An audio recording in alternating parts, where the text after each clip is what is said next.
معزز سامعین، ستمبر کی 7 تاریخ 1974 میں قادیانیوں کو پارلیمنٹ کے اندر غیر مسلم قرار دیا گیا۔ اب وہی ستمبر کا مہینہ ہے۔ راگ ربیع الاول میں اکثر رسول اللہ صلی اللہ علیہ وسلم کی سیرت کے حوالے سے گفتگو کی جاتی ہے، جبکہ نبی اکرم صلی اللہ علیہ وسلم کی سیرت تو سارا سال ہی ہے، ہر وقت کی ضرورت ہے، اس کے لیے کوئی مہینہ خاص نہیں ہے۔ اور آپ صلی اللہ علیہ وسلم کی سیرت کے حوالے سے بات ہو یا آپ کے تذکرے کے حوالے سے بات ہو، ختم نبوت یہ انتہائی اہم معاملہ اور عقیدہ ہے۔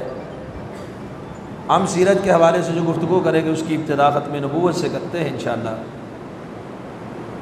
اور اسی مہینے کی 7 تاریخ کو یہاں پر ختم نبوت کا ایک بہت بڑا کام بھی کیا گیا، پاکستان کے اندر تحریکیں چلائی گئیں،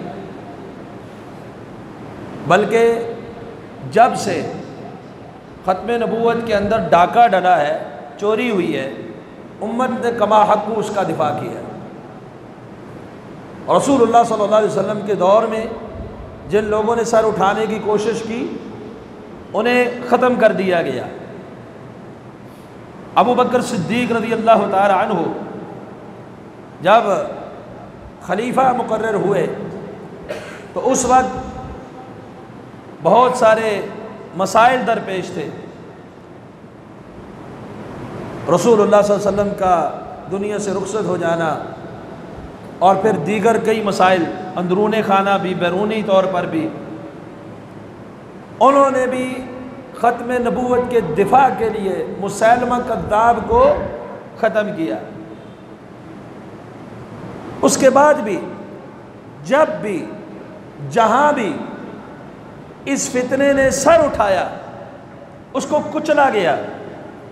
اہل علم نے اور امت کے درد رکھنے والے لوگوں نے اس فتنے کو کچلا، اس کو ختم کیا، اور وہ سلسلہ چلتا رہا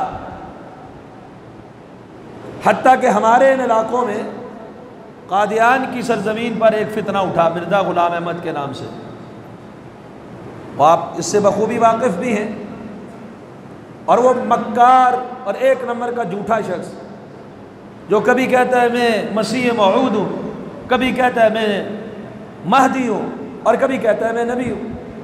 وہ ایک دعوے پر بھی نہیں ٹک سکا، تدریجاً اس کے اندر ترقیاں کرتا رہا۔ تو یہ اعزاز اہل سنہ کو حاصل ہے، اصحاب الحدیث کو حاصل ہے، اہل الحدیث کو حاصل ہے کہ محمد حسین بٹالوی رحمہ اللہ نے سب سے پہلے اس کے خلاف لکھنا شروع کیا اور اس کے کفر پر فتویٰ طلب کیا، بلکہ خود یہ قادیانی لعین اپنی ایک کتاب روحانی خزائن میں کہتا ہے کہ میرے خلاف سب سے زیادہ کام محمد حسین بٹالوی نے کیا، اور سب سے پہلے کفر کا فتویٰ محدث نذیر حسین دہلوی رحمہ اللہ نے دیا۔ سب سے پہلا فتویٰ مرزے کے کفر کا انہوں نے دیا، اور پھر علماء سے دستخط کروائے گئے، ان کے پاس جا کر ان کے سامنے اس کے عقائد رکھ کے، اور اس وقت کے کئی بڑے کبار علماء نے اور دیگر مسالک کے بھی کئی علماء نے اس پر دستخط کیے، اور یہ تحریک چلائی جو ختم نبوت کی تحریک تھی، اس پر کفر کا فتویٰ لگا۔ لوگوں کو سمجھ آ گئی کہ یہ کافر ہے، مرتد ہے، وہ اسلام کا نام استعمال کرتے ہیں، لیکن ان کا فتنہ بڑھتا چلا جا رہا تھا، اس کو سیاسی سپورٹ بھی تھی۔ پھر ایک تحریک پاکستان میں چلی، ختم نبوت کی تحریک 50 سال قبل 1974 ستمبر کی 7 تاریخ کو علماء کی کوششوں سے محنتوں سے پارلیمنٹ کے اندر ان کو کافر ڈکلیئر کر دیا گیا، اور تازہ صورتحال کہ ہمارے چیف جسٹس سے ایک فیصلہ ہوا مبارک ثانی کیس میں، آپ کو اچھی طرح معلوم ہے، اس میں ان کے ریمارکس شریعت کے منافی تھے، پھر جدوجہد ہوئی، پھر علماء نے کام کیا اور الحمدللہ وہ فیصلہ واپس ہوا، غلطی کی جہاں نشاندہی کی گئی اس کو ختم کر دیا گیا، اور پھر سے پاکستان کی تاریخ میں عقیدہ ختم نبوت کا تحفظ ہوا۔ تو یہ شروع سے امت اس عقیدے کے لیے اپنا تن من دن قربان کرنے کے لیے تیار ہے۔ ہمارے علاقے محفوظ ہیں، شاید ہمیں ایک تو یہ اساسی عقیدہ ہے، اتنا اہم عقیدہ ہے، اسے سمجھنا، اسے سمجھانا اور اس کے بارے میں آگاہی مہم اور آنے والی نسل کو بتانا یہ انتہائی ضروری ہے، کیونکہ آئندہ بھی کوئی اور فتنہ سر نہ اٹھائے، کوئی اور نبوت کا جھوٹا مدعی نہ کھڑا ہو جائے۔ اگر کھڑا ہو مسلمانوں میں سے کوئی شخص، چاہے وہ ان پڑھ سے ان پڑھ ہی کیوں نہ ہو، وہ اس کا شکار نہ ہو۔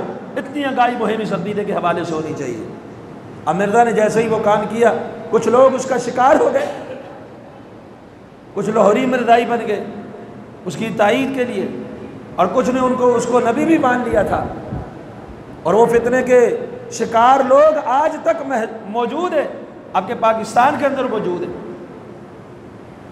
ایک تو یہ فتنہ ہے اسلامی عقائد کے منافی اور مسلمانوں کی گمراہی کا سبب، اور دوسرا آپ کے پاکستان کے کئی علاقوں میں ان کو یورپ کی نیشنلٹی کے لالچ میں، اور وہاں پر نیشنلٹی نہیں، وہاں پر جاب اور دیگر جتنے لوازمات ہیں، سہولیات ہیں، ساری دے کے صرف کاغذوں پہ تم نے یہ لکھنا ہے کہ میں احمدی ہوں، میں قادیانی ہوں۔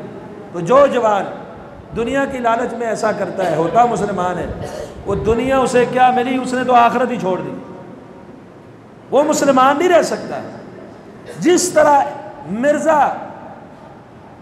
جھوٹی نبوت کا مدعی کافر تھا، اور پوری امت کا اس بات پر اتفاق ہے کہ اس سے پہلے جس نے بھی دعوی نبوت کیا ہے جھوٹا، وہ تو سب سے پہلا کافر اور مرتد ہے۔ اس کو ماننے والا کوئی بھی ہو، اس کو نبی ماننے والا یا اس کو رائے راست پہ ماننے والا، اور جو اس کو نبی نہ مانے لیکن کہہ دے وہ ہدایت یافتہ ہے، وہ کافر نہیں ہے، وہ شخص بھی کافر ہے۔ اور جو شخص دنیا کی کسی لالچ میں کہہ دے کہ میں وہ کافروں کی فلاں قسم کے ساتھ تعلق رکھتا ہوں، قادیانی ہو، اس شخص کے کفر میں بھی کوئی شک نہیں کیا جا سکتا۔ قادیانی آپ بلا تأمل کہہ سکتے ہیں، بغیر سوچے سمجھے کہہ سکتے ہیں، کیونکہ حجتیں پوری ہو گئی، رکاوٹیں ختم ہو گئی، موانع نہیں ہے درمیان میں، بتلایا جا چکا ہے، بار بار سمجھایا جا چکا ہے، اس پر بڑا کام ہو چکا ہے کہ جو شخص بھی کسی جھوٹے مدعی نبوت کا قائل ہوتا ہے رسول اللہ صلی اللہ علیہ وسلم کی آمد کے بعد کسی کے بھی، وہ شخص کافر ہے، اور اس کو کافر نہ ماننے والا شخص بھی مسلمان نہیں رہتا۔ یہ اتنا اہم معاملہ ہے، اس پر قرآن مجید کی آیات اور احادیث کثرت کے ساتھ موجود ہیں۔ امت پوری کا اتفاق و اجماع ہے کہ رسول اللہ صلی اللہ علیہ وسلم کے بعد کوئی اور نبی نہیں آ سکتا۔ اب دیکھیں، رسول اکرم صلی اللہ علیہ وسلم آخری نبی ہے۔ قرآن مجید میں اللہ تعالیٰ نے آپ کے بعد کسی نبوت کا تذکرہ نہیں کیا، ختم نبوت کا تذکرہ ضرور فرمایا ہے، لیکن آپ کے بعد کسی اور کے نبی ہونے کا تذکرہ قرآن مجید کے اندر موجود، یہ اتنا اہم معاملہ ہے۔ اگر کسی اور نے نبی بن کے آنا ہوتا اس کا تذکرہ موجود ہوتا احادیث میں، قرآن میں، بلکہ یہاں الٹا اس کی نفی ہے، اس کے منافی بات ہے۔ یہ میں انشاءاللہ کبھی تفصیل آپ کے سامنے رکھوں گا کہ سابقہ کتب کے اندر اور سابقہ انبیاء نے نبی اکرم صلی اللہ علیہ وسلم کی بعثت کا بشارت دی ہے، اعلان کیا ہے۔ تورات میں رسول اللہ صلی اللہ علیہ وسلم کی بعثت کا ذکر موجود ہے، انجیل میں رسول اللہ صلی اللہ علیہ وسلم کی بعثت کا ذکر موجود ہے، نبی اکرم صلی اللہ علیہ وسلم کی آمد کے لیے ابراہیم علیہ السلام کی دعا موجود ہے، انبیاء نے اپنی اپنی قوموں کو آخری نبی کے آنے کے بارے میں خبردار کی ہے، سابقہ آسمانی کتب میں اللہ نے آپ کے لیے دلائل نازل کیے، اور قرآن میں بھی اللہ تعالیٰ نے عیسیٰ علیہ السلام کے بارے میں فرمایا وَمُبَشِّرًا بِرَسُولٍ يَأْتِي مِن بَعْدِ اسْمُهُ احمد، رسول اللہ صلی اللہ علیہ وسلم کا نام محمد بھی ہے، نبی اکرم صلی اللہ علیہ وسلم کا نام احمد بھی ہے، اور بھی کئی آپ کے نام ہیں، اسماء ہیں۔ میں اپنے بعد ایک رسول کی بشارت دینے والا ہوں جس کا نام بھی احمد ہوگا۔ تورات میں رسول اللہ صلی اللہ علیہ وسلم کی اور آپ کے جانثاروں تک کی صفات موجود ہے، نشانیاں تک موجود ہے، اس لیے اللہ نے فرمایا نا یعرفونہ کما یعرفون ابناءہم، یہودیوں کو آپ کے نبی ہونے کی پہچان ایسے ہے جیسے کسی شخص کو اپنی اولاد کی پہچان ہوتی ہے۔ بندے کو بہت زیادہ بچے کھڑے ہیں، اپنے بچے کو فوراً پہچان لیتا کہ نہیں، کہ کوئی اس کو غور فکر کرنا پڑتا ہے؟ یہودیوں کو ایسے پتہ چل جاتا ہے اور ایسی پہچان ہے، کیوں؟ ان کی کتابوں کے اندر اللہ کے رسول صلی اللہ علیہ وسلم کی وہ صفات موجود ہیں۔ تو جب سابقہ انبیاء نے اور سابقہ کتب نے رسول اللہ صلی اللہ علیہ وسلم کی بعثت کی بشارت دی ہے، لیکن جب قرآن آیا، قرآن نے کسی ایک بعد میں آنے والے نبی کا تذکرہ جب بھی کیا تو کیا کہا؟ الذین یؤمنون بما انزل الیک، جو آپ کے اوپر جو نازل کیا گیا اس پر ایمان لاتے ہیں، وما انزل من قبلے کا، اور جو آپ سے پہلے ہے اس پر ایمان لاتے ہیں، بات تو کسی اور نے آنا ہی۔ اور قرآن مجید نے ختم نبوت کا ذکر کر دیا، بعثت کا ذکر ہی نہیں کیا۔ سابقہ انبیاء نے بشارت دے دی اور آپ نے آ کر بعد والے کسی نبی کی کوئی بشارت نہیں دی، بلکہ آپ نے کیا فرمایا؟ سَيَكُونُ فِي أُمَّتِي دَجَّالُونَ كَذَّابُونَ يَزْعَمُ كُلُّهُمْ نَبِيٌّ، میرے بعد ابو داؤد کے اندر، مسند امام احمد کے اندر یہ حدیث موجود ہے، میرے بعد دجال، دھوکے باز آئیں گے، کذاب آئیں گے، اور وہ کذاب یہ دعویٰ کریں گے کہ وہ نبی ہیں، ان میں سے ہر ایک یہ کہے گا میں نبی ہوں، اور تم جان لو لا انا خاتم النبیین لا نبی بعدی، میں آخری نبی ہوں، میرے بعد کسی اور نے نبی بن کے، آپ تو بشارت کے بجائے پیشن گوئیاں دے رہے ہیں، جھوٹے مدعیان نبوت سر اٹھائیں گے اور تم نے میری تعلیمات کو مضبوطی سے تھام رکھنا ہے اور یہ بات اچھے سے ذہن نشین کر لینی ہے، لا نبی بعدی، میرے بعد کوئی نبی نہیں آئے گا۔ عیسیٰ علیہ السلام ان کی بشارت دی، وہ پہلے بنی اسرائیل کے لیے مبعوث ہو چکے ہیں، وَرَسُولًا إِلَىٰ بنی اسرائیل، آل عمران میں اللہ تعالیٰ نے فرمایا وہ ہمارے لیے نئی نبوت لے کر نہیں آئیں گے، نیا دین لے کر نہیں آئیں گے، نیا کوئی مسئلہ نہیں بیان کریں گے، جو مسئلہ کتاب و سنت کے اندر آ چکا ہے اب یہی قیامت تک کے لیے ہے، کوئی چینجنگ اب نہیں ہونی، کوئی اضافہ اب نہیں ہونا۔ اب عیسیٰ علیہ السلام کا نزول ہوگا اور وہ امام مہدی کی اقتداء میں نماز پڑھیں گے، ورنہ نبی ہو کے آئیں تو کسی امتی کے پیچھے نماز، نبی آگے کھڑا ہوتا ہے، وہ امام مہدی کے پیچھے نماز پڑھیں گے، وہ رسول اللہ صلی اللہ علیہ وسلم کے امتی بن کے آئیں گے اور وہ اسی کتاب و سنت کو آگے لے کر چلیں گے۔ ان کے نزول کا ایک استثناء دیا ہے، اور وہ رسول کی حیثیت سے اور وحی اور انجیل کی حیثیت سے بنی اسرائیل میں آ چکے ہیں، اس کے بعد اللہ نے آسمانوں میں زندہ اٹھا لیا ہے، اب ان کا نزول ہوگا، امام مہدی پیدا ہوں گے اور ہدایت یافتہ رسول اللہ صلی اللہ علیہ وسلم کی اہل بیت میں سے ہوں گے، خلیفۃ المسلمین ہوں گے۔ اب ایک مسلمانوں کا خلیفہ ہے جو نبی نہیں، خلیفہ ہے، اس پر وحی نہیں اترے گی، قرآن کی تعلیمات پر عمل کرے گا، سنت اور احادیث کے اوپر چلے گا، اس کے پیدائش کی اور اس کے نام کی پیشن گوئی دے دی۔ اگر کسی اور نے نبی آنا ہوتا تو قرآن اور سنت اس کے بارے میں آگاہی کرتے کہ نہ کرتے؟ خلیفہ کے بارے میں آگاہی موجود ہے، مجدد کے حوالے سے بات موجود ہے، لیکن کسی نئے نبی کی آمد کی، کسی اور نبوت کی، کسی نئی وحی کی، نئی کتاب کی کوئی بات خدا و سنت کے اندر موجود نہیں ہے۔ تو اللہ سبحانہ و تعالیٰ نے سورہ احزاب سورہ نمبر 33 آیت نمبر 40 میں فرمایا، اور یہ دور تقاضا کرتا ہے، یہ آیت آپ میں سے ماشاءاللہ اکثر کو یاد ہوگی، بچے کو یاد ہونی چاہیے۔ ما کان محمد ابا احد من رجالکم ولکن رسول اللہ وخاتم النبیین۔ اتنے واضح الفاظ کے بعد کوئی کیسے مان سکتا ہے قادیان کا کانا نبی تھا؟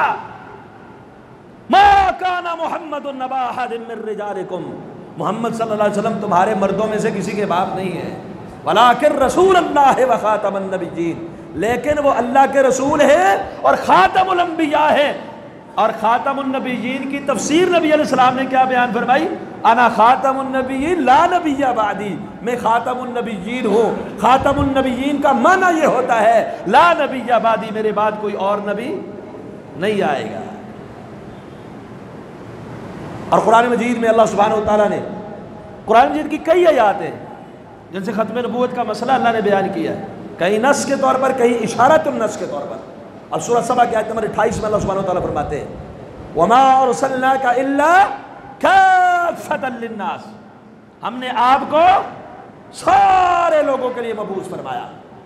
اب دیکھیں اللہ تعالیٰ نے انبیاء کو مبعوث فرمایا، کسی کو کسی قوم تک، بنی اسرائیل تک، کسی علاقے تک، اور کسی کی نبوت کو کسی وقت تک محدود کیا۔ اب عیسیٰ علیہ السلام اور رسالت لے کے آئے اور انجیل لے کے آئے، کب تک؟ جب تک محمد الرسول اللہ صلی اللہ علیہ وسلم کی بعثت نہیں ہو جاتی۔ بعثت نبوی ہوئی، انجیل منسوخ، بعثت نبوی ہوئی، اب اطاعت اتباع کے لیے تعلیمات محمد الرسول اللہ صلی اللہ علیہ وسلم کی، وہ نبوت اب کیا ہو گئی؟ منسوخ ہو گئی۔ تصدیق ہے، اس پر ایمان ہے، لیکن اس کے اوپر عمل کے لیے اب جو اللہ نے شریعت نازل کی، اب ایسا کامل اور مکمل دین دے دیا ہے، اس میں اب مزید کسی نقص اور کسی اضافے کی گنجائش اور اجازت ہی نہیں ہے۔ تو اللہ تعالیٰ فرماتے ہیں کہ سارے لوگوں کے لیے مبعوث کیا۔ اور مفسرین کو آپ پڑھ کے دیکھ لیں کیا مفہوم ہے اس کا، قیامت تک آنے والے آخری انسان تلک سب کے لیے اگر کوئی مطاع ہے اور قابل اقتداء ہے، وہ کون ہے؟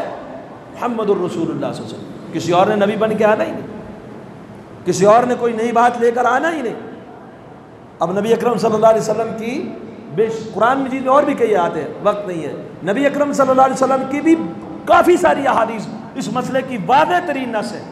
مثال کے طور پہ صحیح بخاری کے اندر حدیث نمبر 3535 ہے، سید الفقہاء والمحدثین ابو ہریرہ رضی اللہ عنہ روایت کرتے ہیں، کیا فرماتے ہیں کہ نبی اکرم صلی اللہ علیہ وسلم نے فرمایا کہ میری مثال ان مثلی و مثل الانبیاء من قبلی، بعد کا ذکر یہاں پر موجود نہیں ہے کہ میری اور بعد والوں کی مثال، کہا میری مثال اور مجھ سے قبل جو انبیاء آئے ان کی مثال ایسے ہے کہ جیسے کسی شخص نے ایک محل تعمیر کیا اور بڑا ہی خوبصورت تعمیر کیا، بڑا ہی اچھا تعمیر کیا، سارا محل مکمل ہے، کمپلیٹ ہے، ایک جگہ پہ ایک اینٹ نہیں رکھی ہوئی، ایک کونے میں ایک اینٹ کی کمی ہے اور باقی سارا مکمل ہے، اس میں تعمیراتی کسی کام کے اضافے کی کوئی گنجائش، صرف ایک اینٹ کی جگہ باقی ہے۔ لوگ آتے ہیں، یہ ایک مثال دی نبی علیہ السلام نے نا، اور مثال کیوں دی جاتی ہے؟ یہ مسئلہ عام نہیں ہے، اس کو مثال سے بھی سمجھ لو تاکہ ذہن کے اندر یہ بات راسخ ہو جائے، پکی ہو جائے، کوئی شک شبہ والی بات نہ رہے۔ فرمایا کہ لوگ آتے ہیں، چکر لگاتے ہیں، دیکھتے ہیں، اور ہر کوئی کہتا ہے کہ یہاں ایک اینٹ کم ہے، یہاں ایک اینٹ کی کمی ہے، یہاں ایک اینٹ کیوں نہیں رکھی گئی؟ اس محل کے اندر تعمیراتی کام کے حوالے سے ایک معمولی ذرے کی بھی گنجائش نہیں ہے اضافہ کرنے کی، سوائے ایک اینٹ کے جو نہیں ہے، اور ہر کوئی صرف اس اونٹ کے بارے میں پوچھ رہا ہے۔ آپ فرماتے ہیں فَأَنَا اللَّبِنَا، میں وہ اینٹ ہوں۔ اب یہ اینٹ لگ گئی، اب محل میں مزید تعمیر ہو سکتی، میں وہ اینٹ ہوں۔ انا لبنا، یہ قصر نبوت کی مثال دی ہے کہ قصر نبوت کی ایک اینٹ باقی تھی، سارا کمپلیٹ ہو گیا. اب اللہ نے محمد الرسول اللہ صلی اللہ علیہ وسلم کو مبعوث فرمایا، اب قصر نبوت مکمل ہے، مزید کسی کی گنجائش. آپ نے فرمایا انا لبنا، میں وہ اینٹ ہوں، انا خاتم النبیین، اور میں خاتم النبیین ہوں، یعنی مجھ پر اللہ نے نبوت کا سلسلہ ختم کر دیا ہے. یہ عقیدہ پختہ کر لیجئے. مشہور اور معروف حدیث ہے صحیح مسلم کے اندر، حدیث نمبر 522، نبی اکرم صلی اللہ علیہ وسلم نے فرمایا فضلت علی الانبیاء بست، 6 چیزوں میں اللہ نے مجھے فضیلت دی.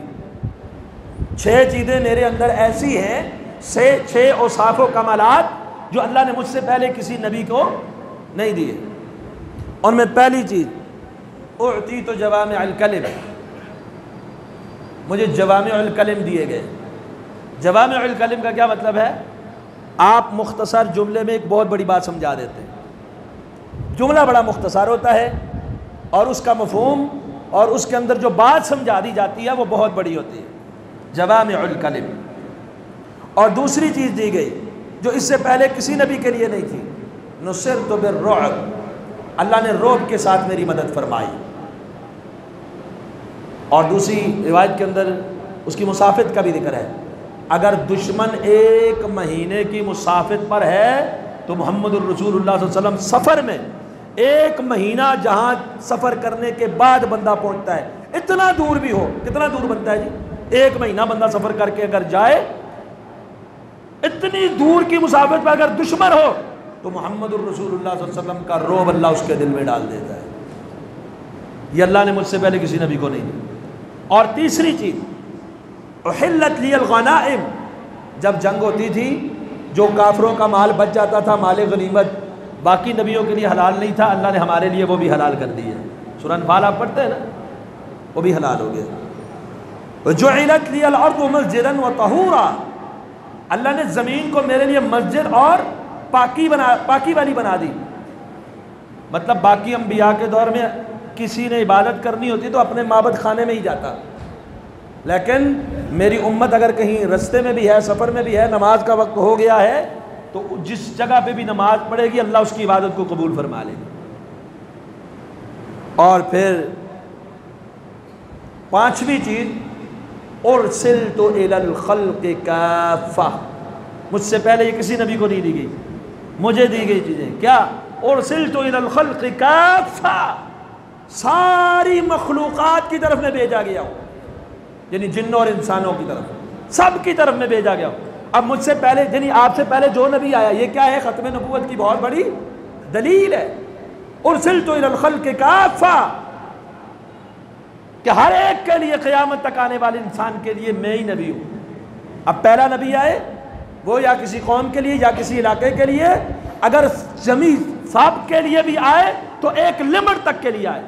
جب نیا نبی آیا تو ان کی نبوت ختم ہو گئی، اب نئے نبی کی نبوت جاری ہو گئی. لیکن اب رسول اللہ صلی اللہ علیہ وسلم کے بعد قیامت آ سکتی ہے نئی نبوت. آپ نے کیا فرمایا؟ انا والساعۃ کہاتین، میں اور قیامت یوں ہے جیسے وسطیٰ اور سبابہ ہے، میں ہے، درمیان میں کوئی فاصلہ نہیں. میرے بعد کسی نبوت کا، کسی شریعت کا، کسی نبی کا، کسی مزید وحی کے نزول کا کوئی فاصلہ نہیں ہے. میں آ گیا ہوں، اب کوئی نبی اور کوئی دین اور کوئی رسالت نہیں آئے گی بلکہ قیامت آئے گی. ارسلت الی الخلق کافہ، ساری مخلوقات کے لیے اللہ نے مجھے مبعوث فرمایا. اور 6ٹھی چیز جو اللہ نے مجھے دی ہے، میرے علاوہ کسی کو نہیں دی، ختم بی النبیون، اللہ نے میرے اوپر نبیوں کا خاتمہ کر دیا، اب نبی نہیں آئے. اللہ نے مجھ پر نبوت کا دروازہ بند کر دیا. مجھ سے پہلے جو نبی اور رسول آ گئے، اب میں آ گیا ہوں تو آخری نبی ہوں، میرے بعد کسی اور نے نبی نہیں بن کے آنا. آپ کے نام آپ جانتے ہیں، اللہ تو آپ کو القاب ہی ایسے دیے. آپ کے نام آپ کو معلوم ہے نا، جیسا کہ صحیح بخاری کے اندر حدیث نمبر 3532 ہے.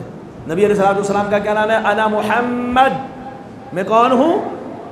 محمد. انا احمد، میں احمد ہوں. محمد صلی اللہ علیہ وسلم کا اور نام کس کو آتا ہے جی؟ انا الماحی، اللہ کے رسول کا ایک نام ہے ماحی. ماحی کا کیا مطلب؟ میرے ذریعے اللہ کفر کو مٹائے گا. انا الحاشر، میں حاشر ہوں، اللہ میرے پیچھے مخلوقات کو جمع کرے گا. اور ایک نام آپ کا العاقب. عاقب کا کیا معنی ہے؟ سب سے آخر میں آنے والا. عاقب، عاقب کی تعریف خود رسول اللہ صلی اللہ علیہ وسلم نے بیان فرمائی ہے. وہ کیا ہے؟ العاقب الذی لیس بعدہ نبی. عاقب کے بعد کوئی اور نبی، یعنی آپ کا نام ہی ہے آخری نبی، آپ کے بعد کوئی اور نبی آ نہیں سکتا. صحیح مسلم میں آپ صلی اللہ علیہ وسلم کا ایک اور نام ہے المقفی. کیا مطلب ہے؟ اس کے بعد کوئی اور نبی نہیں آ سکتا. یہ آپ کا اسم گرامی. عاقب اور مقفی دونوں ہم معنی ہیں. اسی طرح رسول اکرم صلی اللہ علیہ وسلم نے فرمایا، امام حاکم المستدرک علی الصحیحین میں حدیث نمبر 8620 میں روایت لائے ہے، امام طبرانی المعجم الکبیر کے اندر، اسی طرح امام آجری کتاب الشریعہ کے اندر، اور دیگر کئی ائمہ محدثین نے اپنی اپنی کتابوں میں اس کو باسند صحیح روایت کیا ہے. انا آخر الانبیاء وانتم آخر الامم. میں نبیوں میں سب سے آخری ہوں، امتوں میں تم سب سے آخری ہو. ہماری امت کے بعد کوئی اور امت آئے گی اور میرے نبی کے بعد کوئی اور نبی. انا آخر الانبیاء وانتم آخر الامم. اور نبی اکرم صلی اللہ علیہ وسلم نے یہ بھی فرمایا، لا نبی بعدی ولا امت بعدکم. امام طبرانی کی المعجم الکبیر میں حدیث نمبر 535 ہے، میرے بعد کوئی نبی نہیں آئے گا، ایسے تمہارے بعد دیگر نئی کوئی امت نہیں آئے گی. یہ امت بھی آخری ہے اور اس امت کا نبی بھی آخری ہے. اور آپ نے یہ اس کی پیشن گوئی دے دی. ابو داؤد میں حدیث نمبر 4252 ہے. رسول اللہ صلی اللہ علیہ وسلم کے آزاد کردہ غلام حضرت ثوبان رضی اللہ عنہ حدیث کے راوی ہیں. فرماتے ہیں نبی اکرم صلی اللہ علیہ وسلم نے فرمایا، سیکون فی امتی کذابون دجالون. میری امت میں 30 جھوٹے، اچھا جھوٹوں کی تعداد زیادہ ہے، مڑے مین سرکنے جو آئیں گے نا بڑے، وہ 30 ہیں جن کا فتنہ پھیلتا ہے. ان میں یہ قادیانی ملعون بھی ہے. 30 بڑے جھوٹے دجال آئیں گے، کلہم یزعم انہ نبی، اور ہر ایک ان میں سے یہ کہے گا میں نبی ہوں. جیسے مسیلمہ کذاب بنو حنیفہ کا، جیسے اسود عنسی اور دیگر کئی گزرے، ان میں یہ بھی گزرا. لیکن آپ نے فرمایا کہ ہر ایک یہ کہے گا میں نبی ہوں. لیکن تم نے یاد رکھنا ہے، جب گمراہی ہو ہدایت کہاں سے ملتی ہے؟ رسول اکرم صلی اللہ علیہ وسلم کی تعلیم سے. آپ نے فرمایا انا خاتم النبیین لا نبی بعدی. یہ جھوٹے تو کہیں گے ہم نبی ہیں، لیکن میں آخری نبی ہوں، میرے بعد کسی اور نے نبی بن کے نہیں آنا. اسی طرح جامع ترمذی کے اندر حدیث نمبر 2272 ہے. نبی اکرم صلی اللہ علیہ وسلم نے فرمایا، ان الرسالۃ والنبوۃ قد انقطعت. اب کوئی کہہ سکتا ہے نبی نہیں آئے گا، رسول تو آئے گا. رسول نہیں آئے گا، نبی تو آئے گا. کوئی کہہ سکتا ہے امتی نبی آ سکتا ہے، فلانا ذلی نبی آ سکتا ہے. نا بات ہی ختم ہو گئی. ان الرسالۃ والنبوۃ قد انقطعت. رسالت اور نبوت منقطع ہو چکی ہے. فلا رسول بعدی ولا نبی بعدی. نہ نبی آئے گا نہ رسول آئے گا، نہ صاحب الشریعہ نئی کتاب والا رسول آئے گا، نہ پچھلے نبی کی تعلیمات کو آگے چلانے والا کوئی نبی آئے گا. نہ کسی نبی نے آنا ہے نہ کسی رسول نے آنا ہے. جیسے ام ایمن کے پاس شیخین کریمین گئے، ابو بکر صدیق رضی اللہ عنہ، حضرت عمر بن خطاب رضی اللہ عنہ رو رہی ہیں. کہا رو نہ، اللہ کے رسول دنیا سے چلے گئے، داغ مفارقت دے گئے، لیکن جو اللہ کے ہاں ان کے انعام و اکرام ہیں وہ بہت زیادہ ہیں. انہوں نے کہا اس لیے نہیں رو رہی، رو اس لیے رہی ہوں کہ اب وحی کا سلسلہ منقطع ہو چکا ہے، اب قیامت تک دوبارہ وحی نے نازل نہیں ہونا. جو کہے گا مجھ پر وحی آئی ہے، جو کہے گا میرے پاس جبریل آئے ہیں، جو کہے گا میں نبی ہوں، مجھے یہ بشارت ملی ہے، وہ کیا ہو جائے گا؟ کذاب، لعین، جھوٹا اور مرتد ہو جائے گا.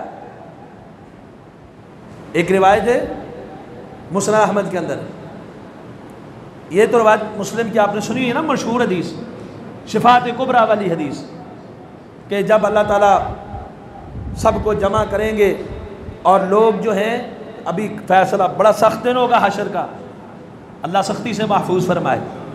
تو لوگ اللہ تعالیٰ فیصلہ شروع کر دے، سیدنا آدم علیہ السلام کے پاس جائیں گے، وہ کہیں گے آگے نوح علیہ السلام کے پاس جاؤ، نوح علیہ السلام کے پاس جائیں گے، وہ کہیں گے آگے ابراہیم علیہ السلام کے پاس جائے، ایسے نبیوں کی طرف بھیجتے رہیں گے، کرتے کرتے لوگ آ جائیں گے سیدنا عیسیٰ علیہ السلام کے پاس، اور عیسیٰ علیہ السلام کیا فرمائیں گے کہ کس کے پاس جانا ہے؟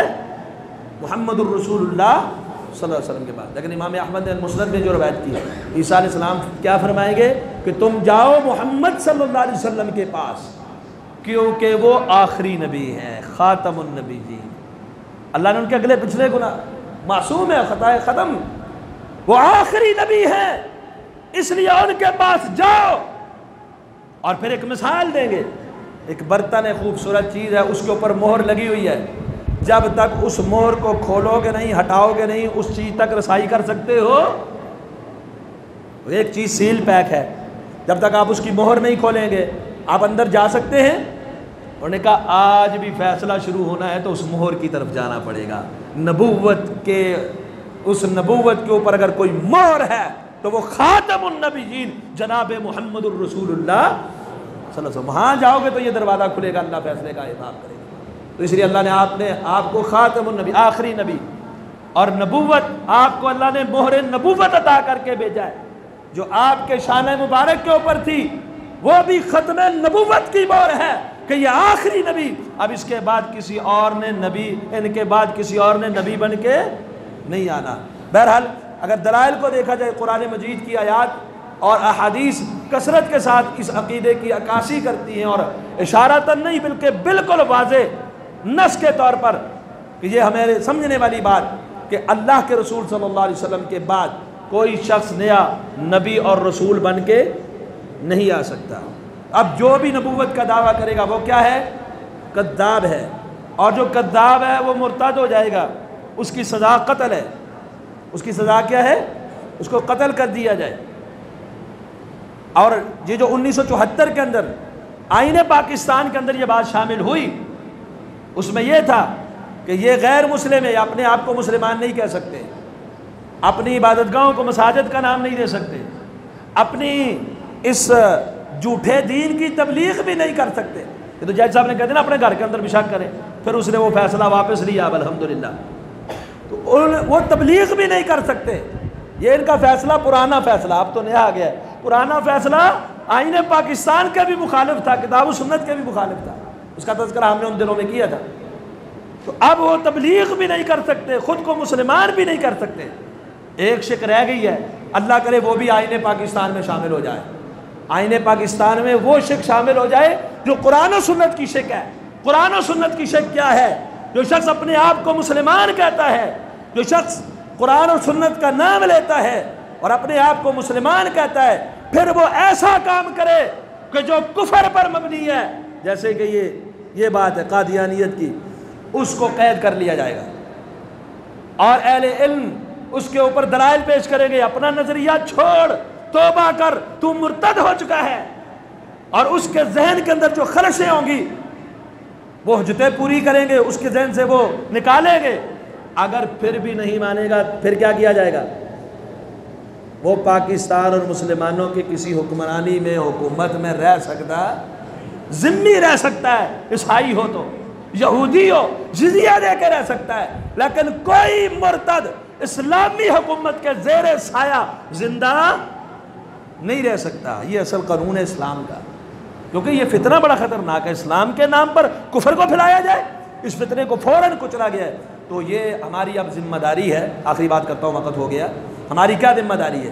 ہماری ذمہ داری ہے ہم اس عقیدے کو سمجھیں، ہم کسی کے پروپیگنڈے کا شکار نہ ہو، اس عقیدے کو اتنا اجاگر کریں کہ جب بھی کوئی اس فتنے کا نام لیوا ہو، ہمارے ذہنوں کے اندر یہ عقیدہ پختہ ہو، ہم کسی کی باتوں میں نہ آنے والے ہوں، اور کسی کو جرت ہی نہ ہو آئندہ اس طرح کا وبیلہ کرنے کی اور یہ سر اٹھانے کی، اس ختم نبوت کے اوپر حملہ کرنے کی۔